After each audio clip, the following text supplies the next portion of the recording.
காதலேனும் தேர்வெழுதி காதல் மீதானா காதல் மீதானா ரகசியமானது காதல் மிக மிக ரகசியமானது காதல்.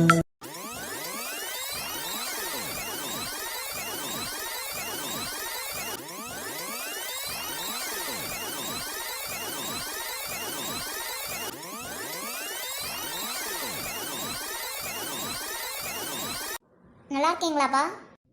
நல்லா இருக்கேம்மா அபி. அத்தை எங்க மாமா காணும்? அவ இந்த அடுப்படியில தாம்மா இருக்கா. நேற்று நீங்க ஃபோன் போட்டு சொன்னதும் ஆரம்பிச்சா என் பிள்ளைக்கு அதிரேசம் பிடிக்கும், முறுக்கு பிடிக்கும், லட்டு பிடிக்கும்னு. இன்னும் பிடிச்சுக்கிட்டு இருக்கா. சரி சரி, ரொம்ப பண்ணாதேரும். நான் கூட அதிரேசம் முறுக்கோட நிப்பாட்டிடுவோன்னு சொன்னேன். நீரு தானே என் பிள்ளை லட்டுனா ரொம்ப விரும்பி சாப்பிடுவான்னு சொல்லி நைட்டு என் கூட லட்டு உருட்டிட்டு இருந்தாரு. ஆக மொத்தத்தில் நைட்டு 2 பேருமே தூங்கல. இவ்வளோ பண்ணி கொடுத்து விடுவீங்கன்னு தெரிஞ்சிருந்தா நாங்கள் 2 நாளைக்கு முன்னாடியே சொல்லியிருந்திருப்போம் இந்த மாதிரி இன்னைக்கு போகிறோன்ட்டு.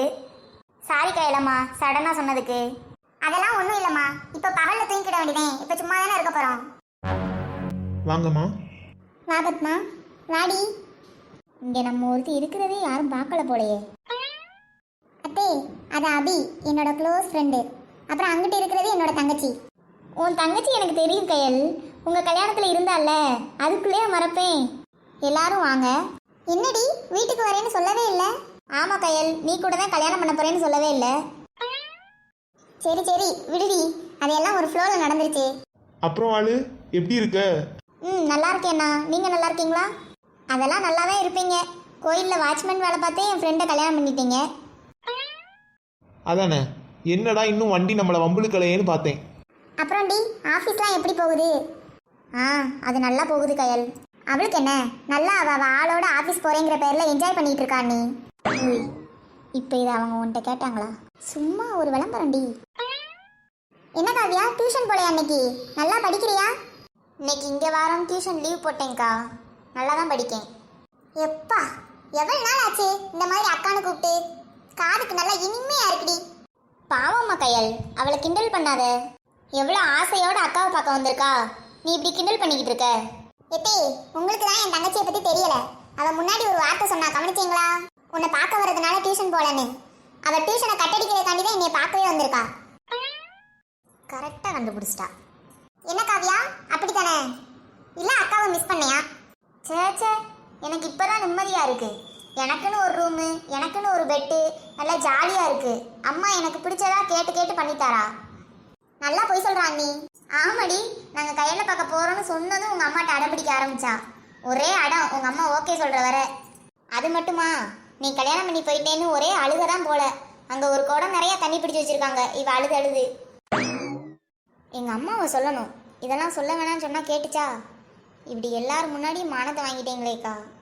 அப்படிலாம் ஒன்றும் இல்லட்டி, நீ கஷ்டப்படக்கூடாதுன்னே பத்மாக்காவும் அபியக்காவும் அப்படி சொல்கிறாங்க.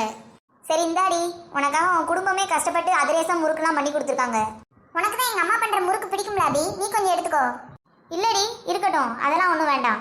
ஆமாம் நீ, இதுக்கு மேலே ஒன்றும் வேண்டாம். நாங்கள் சாப்பிட்டது போக மிச்சத்தை தான் உங்களுக்கு கொண்டு வந்திருக்கோம். ஏண்டி நீ வேற. அடிப்பாவிகளா, எங்கள் அம்மா எனக்காக பண்ணி கொடுத்ததை என்கிட்ட சொல்லாமலே உள்ள தட்டிட்டு வந்திருக்கீங்க, அப்படி தானே? இதுக்கு என் தங்கச்சி சம்மதிச்சிருக்க மாட்டாளே. இந்த பிளானை சொன்னதே உன் தங்கச்சி தாண்டி. ரைட்டு, சரிடி, பிடிச்சிருந்தா எடுத்துக்கோங்க. இல்லை நீ போதும் எங்களுக்கு. ஹலோ, சொல்லுங்க தே, நல்லா இருக்கீங்களா? ஆமாம் தே, ஊருக்கு இப்போதைக்கு வரல. அடுத்து வந்தால் தீபாவளிக்குனே வந்தாலும் வருவோம். வேலையெல்லாம் முடிஞ்சிருச்சு தே. சமையலா முடிஞ்சிருச்சு தே. காலையில் வெண்பொங்கல் வச்சேன்.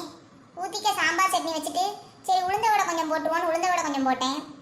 அப்புறம் உங்கள் மகன் கேசரி இல்லாமல் சாப்பிட மாட்டார்ல வெண்பொங்கல் கூட, அதனால கேசரி கொஞ்சம் வச்சேன். என்ன இன்னைக்கு அதிசயமாக இவ்வளோ டிஷ் சமைச்சிருக்கா? இன்னைக்கு நம்ம கல்யாண நாளும் இல்லையே. இன்னைக்கு ஒரு பிடி பிடிச்சிட வேண்டியதேன். ஆமாத்தே, அதை ஏன் கேட்கீங்க? சரி தே, பாருங்க என்னன்னு. நான் இனிதான் உங்களுக்கு சாப்பாடு பரிமாறணும். மகா, கிச்சனில் சாப்பாடே காணும். எங்க அடுப்பு மேலே தானே வச்சிருக்கேன், நீங்கள் பார்க்கலையா? அடுப்பு மேலேயா? அடுப்பு மேலே பழைய சோறை தான் தண்ணி ஊற்றி போட்டு வச்சுருக்க. அதுதான் சாப்பாடு. செல்ஃபில் ஊறுகாய் வச்சுருக்கேன், எடுத்துக்கோங்க. பழைய சோறு தான் சாப்பாடா?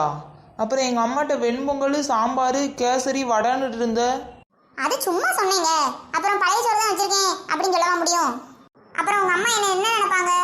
ஏதோ நான் உங்களை கொடுமைப்படுத்துற மாதிரி நினைக்க மாட்டாங்க? அதனடி உண்மை.